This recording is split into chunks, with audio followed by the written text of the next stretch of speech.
Σοβαρές εξελίξεις στα μέτωπα του πολέμου στην Ουκρανία έχουμε τις τελευταίες ώρες, καθώς μετά από την ανακοίνωση που πραγματοποίησε το Ρωσικό Υπουργείο Άμυνας μέσα στην περασμένη εβδομάδα και πιο συγκεκριμένα την 5η 18 Ιανουαρίου, και στην οποία έλεγε ότι το χωριό Βεσελόε στο Ντόνεσκ βρίσκεται πλέον υπό το ρωσικό έλεγχο, αλλά και τις πληροφορίες ρωσικών και ουκρανικών πηγών που είπαν ότι οι ρωσικές δυνάμεις κατάφεραν να διαρρήξουν την ουκρανική άμυνα στην πόλη Αυντίβκα και εισήλθαν σε αυτήν και από τα νότια και από τα δυτικά και φτάνοντας μάλιστα σε βάθος 3 χιλιόμετρων.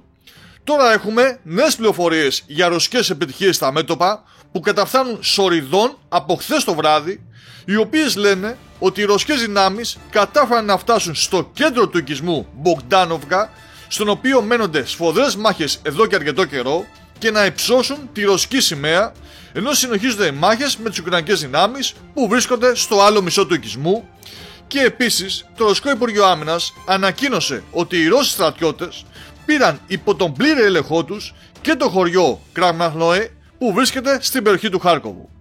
Αν και όπως δήλωσε η ουκρανική πλευρά πρόκειται για ένα πολύ μικρό χωριό με ελάχιστα σπίτια και δεν έχει ιδιαίτερη σημασία που το πήραν οι Ρώσοι, όπως άλλωστε μπορούμε να δούμε όντως και στο χάρτη, εν τούτης αυτή η εξέλιξη προστιθέμενη με τις υπόλοιπες δίνουν το στίγμα του τι ακριβώς συμβαίνει αυτή τη στιγμή στα περισσότερα μέτωπα της Ουκρανίας, που είναι η αύξηση της έντασης των ρωσικών επιθέσεων και η σταδιακή προώθησή τους, σπάζοντας τις ουκρανικές γραμμές άμυνας.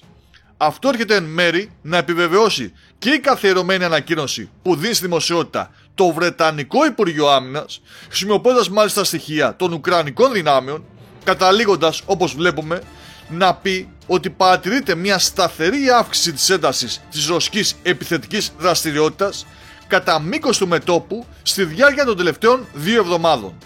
χαρακτηρίζοντας, όπως λέει, ως πολύ πιθανό σημαντικό κλειδί για αυτήν το παγωμένο έδαφος που επιτρέπει την κίνηση θωρακισμένων οχημάτων.